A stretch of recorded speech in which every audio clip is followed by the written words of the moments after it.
Eva parlour চলে আসলো আপনাদের মাঝে ছোট একটা ভিডিও নিয়ে। সেটা হলো রিবন্ডিং এর এবং ডিপ শাইন। আমরা এটা ডিপ শাইন করব কারণ আপুর হেয়ারে খুবই কালার আছে, একটু সমস্যাও আছে হেয়ারে। আপু নিজেই সমস্যাগুলো আমাদের কাছে শেয়ার করলো। শেয়ার করার পর আমি ডিসিশন নিলাম যে ডিপ শাইনটাই করব। সেটাই প্রসেস চলতেছে এখন। আমরা আগে হেয়ারটা একদম ক্লিন করে নিলাম, শ্যাম্পু করে নিয়ে তারপরে হেয়ার ড্রায়ার করে পরিষ্কার করে নিয়ে এখন কিন্তু প্রসেস চলতেছে। আমরা প্রোডাক্টটা অ্যাপ্লাই করব। আমি ডিটেলসে একদম কিভাবে আমরা ডিপ শাইনটা করি সেটাই আপনাদের মাঝে তুলে ধরবো আর কি।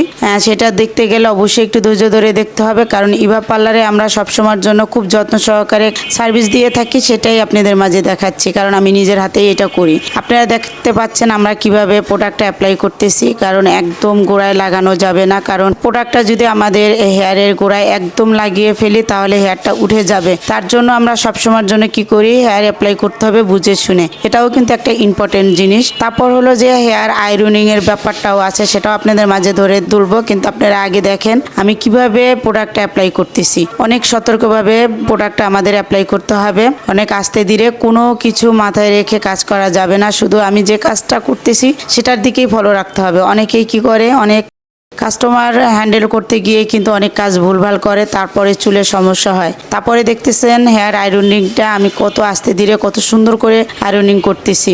মাশাআল্লাহ, হেয়ারটা আপনারা যদি একদম ফাইনাল লুকটা দেখতে চান তাহলে কিন্তু দেখতে পাবেন কত সুন্দর ফাইনাল লুক আসছে। ওনার হেয়ারটা আসলে অত কার্লি ছিল না, তারপরে হেয়ারটা কেমন জানি একটু রাফ ছিল, তারপরে কেমন কেমন একটু ছিল। কারণ উনি সপ্তাহে 1-2 দিন পর পর এই মনে করেন কালার দেয়। সপ্তাহে মানে 2 সপ্তাহ পর পর কালার দিতেই হবে ওনার হেয়ারে। সেটার জন্যই ওনার হেয়ারটা মূলত বেশি ভালো থাকে না। তারপরে কি আর করার, আমি একটু সতর্কভাবে হেয়ারটা প্রসেস ভাবে করে নিয়ে যেন হেয়ারটা অনেক সফট হয় সেই চেষ্টাই করেছি, এবং ইনশাল্লাহ চেষ্টাতে আমি সফল হয়েছি। আপনারা যখন ফাইনাল লুকটা দেখবেন তখনই বুঝতে পারবেন হেয়ারটা কত সুন্দর সফট এবং ক্লিন হয়েছে।